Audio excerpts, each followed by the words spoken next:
Si le 15 de France était le seul consensus d'un pays qui n'en connaît plus, le lien ultime d'une nation qui a perdu tous les autres, faudrait-il s'en étonner?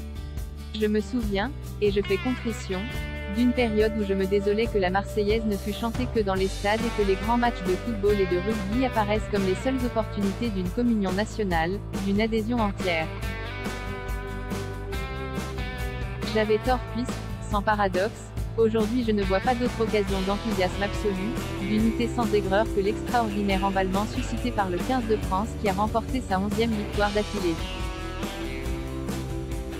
C'est sans doute navrant mais dans le climat actuel, dans l'ensemble des domaines susceptibles de rassembler une nation autour de son président de la République, de son gouvernement ou de ses oppositions, autour de ses services publics, autour de ses principes essentiels, autour des forces qui protègent la République, autour d'une quotidienneté à peu près acceptable, je ne perçois que rupture, dissentiment, clivage, affrontement, fureur, haine, absence d'écoute et de considération, le délitement d'une France dont les repères se brouillent ou se brisent. Plus rien qui rassemble sous l'égide d'un pouvoir irréprochable, en dépit des écumes partisanes. Où pourrait-on aller chercher alors, citoyens de bonne foi, de quoi satisfaire un besoin d'union, le bonheur d'une entente durable, une fraternité qui ne soit pas illusoire, sinon dans ces moments magiques où un peuple de spectateurs et de téléspectateurs se sent dans les mêmes dispositions, investi par le même élan fier, admiratif et également partagé? Est-il même nécessaire de tenter un inventaire pour rappeler tout ce qui ne va pas dans notre pays et donc nous sépare en 1000 clans irréductibles, nous laisse en état de saisissement et d'incompréhension face à l'évolution erratique d'une société, à des pratiques de transgression, voire d'ensauvagement, à la confrontation avec un présent si dur, entre un passé sans doute embelli et un futur qui s'annonce plus comme un risque de régression que tel un progrès assuré? Le président de la République, soutenu ou contesté sur le plan politique, en tout cas n'est plus une figure suffisamment respectable et respectée pour emporter une sorte d'estime de principe. Se mêlant de tout, il n'est plus un dénominateur commun. Le gouvernement, à quelques exceptions près, est composé, malgré probablement l'énergie de tous, de ministres demeurés inconnus. La vie parlementaire, dont on imaginait qu'elle pourrait être apaisée par une majorité relative imposant du pluralisme et moins de décrets d'autorité, s'est dégradée au contraire, pour ne pas évoquer un esprit partisan ayant tout mis cul par-dessus tête. La délinquance et la criminalité s'accroissent, et on le perçoit comme une fatalité redoutable, indépendante des efforts politiques. On tend des guet-apens à la police et quand elle est attaquée, elle est présumée coupable. La justice est en crise, comme d'habitude, et les peines qu'elle édicte sont mal exécutées.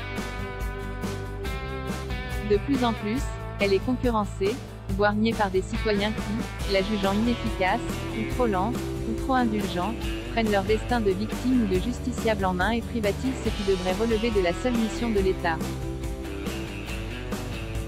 Le droit de propriété laisse les squatteurs indifférents et ils occupent des lieux, persuadés de n'être pas délogés, dans le meilleur des cas, avant longtemps.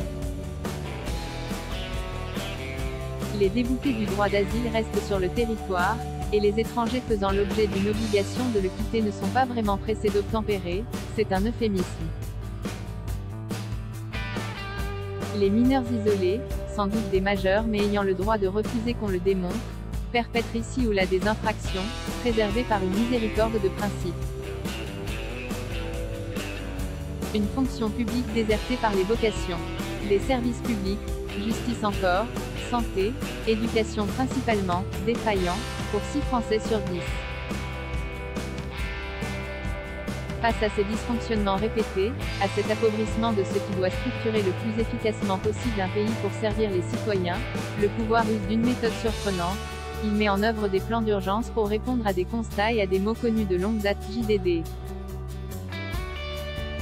Et comment oublier le rôle de la France sur le plan international, cette guerre de la Russie contre l'Ukraine qui a pris tragiquement un rythme de croisière et dont les conséquences vont peser de plus en plus lourdement sur notre pays? Il serait facile de compléter cet inventaire. Où pourrait donc se trouver le moindre consensus, le plus petit lien dans cette France, dans ce monde de bruit et de fureur? Seule terrifiante éclaircie, la révolution iranienne. On a peur pour ces jeunes femmes, pour ce peuple, qui réduisent nos protestations parfois dérisoires de nations saturées de démocratie et des revendications d'enfants gâtés par rapport au leur si vital, tellement existentiel.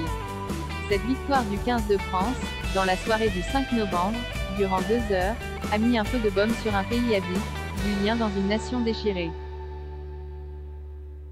De l'admiration alors que ceux qui devraient nous en inspirer, sur le plan politique et démocratique, nous laissent orphelins. De la fierté alors qu'on se plaît à ravaler l'orgueil national, pour complaire à la mode d'une repentance ne faisant du bien qu'au pays qui en exige toujours davantage. Un temps suspendu où on rêvait que la France du rugby fût la France tout court. Le mur des comptes price, 18,90 €, 32 UCD et new available from 1,96 € la parole, rien qu'elle price, 10,33 UCD et new available from 1,78 €, 72 heures price, 5,99 € un UCD et new available from 5,99 €.